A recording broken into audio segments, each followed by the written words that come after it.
Hello, everyone.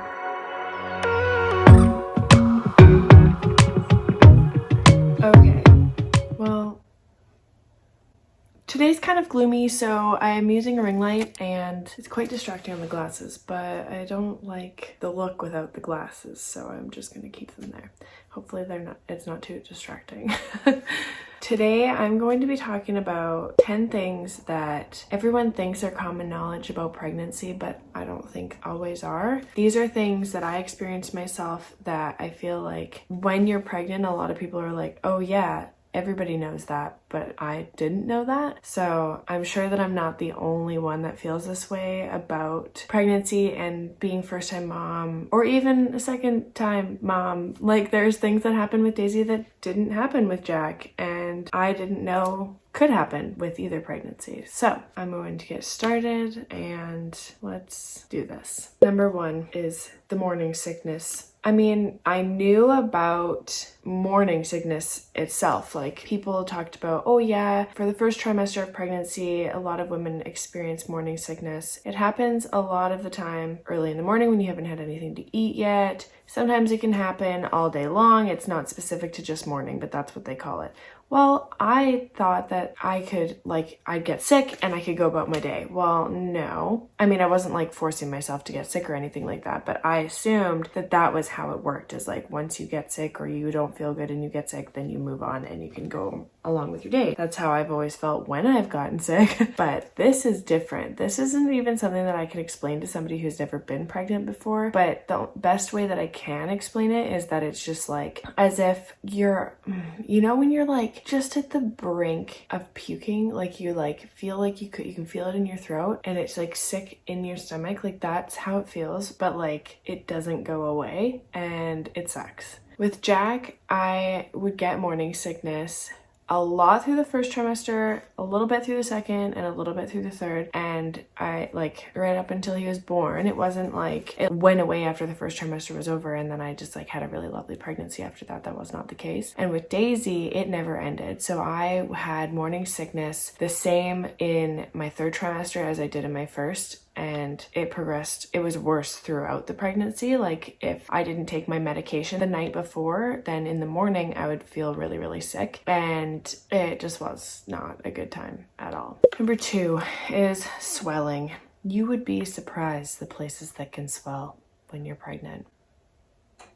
I think that's all I need to say. My ankles. I've heard that ankles can get swollen. I had heard that. And like that your feet could get bigger and stuff. But it was to the point that like I couldn't even get my shoes on. I wore slippers a lot during my pregnancy with both of my kids because it was just more comfortable. My feet fit.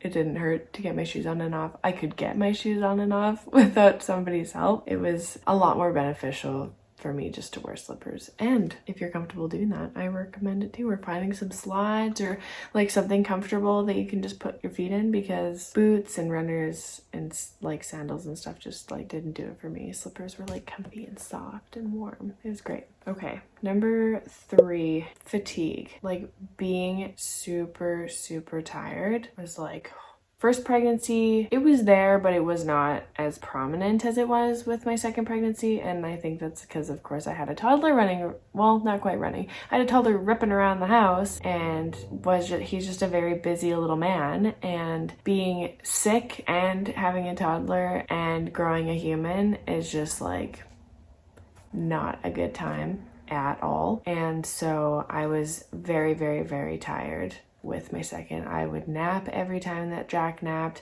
Every weekend I was sleeping in. Like Jaden would get up with Jack and I would sleep in. I was going to bed earlier. I just felt like I could not get through my day without at least having a nap. Like I was exhausted all the time. It was ridiculous. Number four, Braxton Hicks. Before getting pregnant, I thought that there were only contractions or no contractions. There was no in between. I didn't know that your body would do practice contractions, aka Braxton Hicks, and that it would constantly throughout the pregnancy. With Jack, I started getting them in my late second trimester and then throughout my whole third. So it's really hard to like learn the difference between a Braxton Hicks and a real contraction, and then you're always feeling like on edge. Why does does our body have to do this? Why can't we just like start getting contractions when we're going into labor? You know, that would be much easier.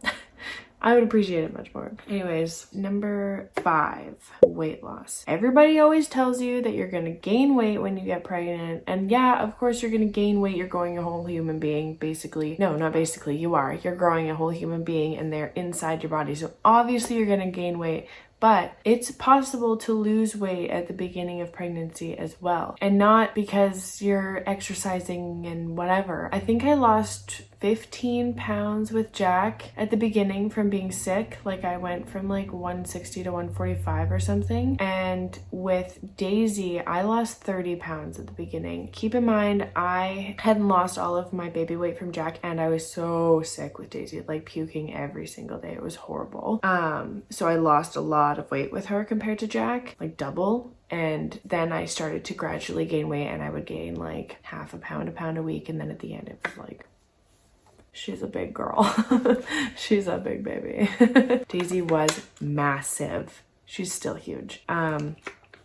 But I lost lots of weight at the beginning of pregnancy. I don't think that it's something to worry about for you because, or I mean, unless you're not supposed to lose weight, but like if you're already underweight, but if you're at a healthy weight and you lose a little bit of weight at the beginning of pregnancy, it's okay. It's not something to worry about. I am not a medical professional. This is just what I was told during my pregnancy. So take that with a grain of salt. It could be different for your situation. Number 6, how much people think that they have the right to comment on your body. And this isn't just like, oh, wow, you have a beautiful bump. That's different. But like when people are like, wow, you've gained lots of weight. Okay, thanks. I know, it's my body. Or when they say, are you sure you're pregnant? Are you sure you didn't just have too many sandwiches this morning for lunch? No, I'm pregnant, thank you. And it's funny like the first couple times, you know, because people are making jokes and whatever. But when it's like every single person you talk to and they just want to think that they can comment on the size of your body, you don't even know how many people asked me if I was having twins with both of my pregnancies. And I think that with my family, I take it as a joke because like my mom is a twin, so the twin gene runs in my family, and that is something that I was concerned about lots. And my grandma didn't even know she was pregnant with twins until a week before she had them. So it's a big joke in our family, like what if I just don't know until a week before I have them, or I don't know because they couldn't see it. It's a big joke, but when other people say it, it's rude. So I'm just gonna put that out there. All right, next point. Oh, this is not something that everybody wants to talk about. Not something that I really want to talk about, but constipation, hemorrhoids, fissures, anything with the booty hole. Nobody tells you that it is possible to get so constipated during pregnancy. Like, because you got to take your prenatals and you got to make sure you're having all your vitamins and everything, and that's good. But those vitamins can cause you to get super constipated. This leaf is driving me nuts. All of those vitamins can cause you to become constipated. And for myself, when I was pregnant with the kids, I had low iron. And so I had to take an iron supplement, and that makes constipation even worse. So keep that in mind. Make sure you get yourself some Benefiber drink because apparently that helps, and it did for me. And yeah, so with Jack, it was really bad and I developed hemorrhoids. Look it up if you don't know what it is. Just look it up. And it's just not fun. And then because of that and just the amount of constipation, I developed a fissure, which I'll quickly explain, and you can kind of figure out for yourself how it gets there. It's a tear inside caused from constipation and whatnot. So that was really fun. And with Daisy, I also dealt with it, but I felt like nobody really told. I didn't even know what a hemorrhoid was until I had them myself. And I feel like they're quite common. Like a lot of women that I've talked to about it during pregnancy said, oh yeah, I had that. I'm like, I didn't even know what it was. Like I had heard the word, but I didn't know what it meant. So not a fun thing to deal with at all. Next one is how often you're counting your kicks from the baby. Like when you start feeling baby move, there's like different movements. There's like kicks, there's like shifts, whatever. And then there's like hiccups lots of the time. Like both the kids had hiccups probably every day in utero, and that's normal. But counting the movements, doesn't matter if it's kick, if it's a twist, if it's whatever, a stretch, those count as movements. Hiccups do not count as movements. Just throwing that out there. I didn't even know that for a long time, and I was counting hiccups and they were like, hiccups don't count. So not like each hiccup individually, but like how often they get hiccups, it didn't matter. If they get hiccups or not, it's the movement you're looking for. So you want to be counting, I think it's 10 kicks every 2 hours. I could be wrong. Yeah, 10 kicks every 2 hours. And if you don't feel the kicks that often, then it's like you're supposed to be concerned. Well, I like kind of knew this with Jack, but he just was like a busy little man. Like he moved a lot. And so I just didn't really think I needed to count. Like I didn't count because he was a very active baby. With Daisy, she wasn't as active. Like she would kick here and there, but like in the last week, I know like one day I thought that I thought that my water had broke, which I have included in my last video if you want to know more about that. I'll link that up above. But I had noticed that she barely moved all day. And when I told them that at the hospital, they're like, you need to be counting your kicks. You can't just like assume that it's at the end, so she needs to stop moving. And so after that, I was making sure I was counting movement. Maybe I just wasn't noticing it. She was fine, but apparently it's something that could be really concerning is if you're not counting often enough, to make sure you go see your doctor, I guess. All right, number 9, always being out of breath. I knew that the baby like squishes everything up there, like into your stomach, like all your organs move and everything. God, I could barely breathe. I couldn't even get in and out of bed without being exhausted. I couldn't get up in the middle of the night and go to the bathroom. Even laying on one side and shifting to the other side, I was out of breath. They push on everything, especially your lungs, and it makes it really hard to breathe. It's not a good time. And like when they drop, oh, the amount of relief I have in my body when the baby drops, couldn't even top it. Couldn't even top it. Best relief. It's like, goes from like sitting in your throat to like being down in your crotch instead, so you're just peeing your pants, I guess, actually. So maybe it wasn't the best. Best breath-wise, let's go with that.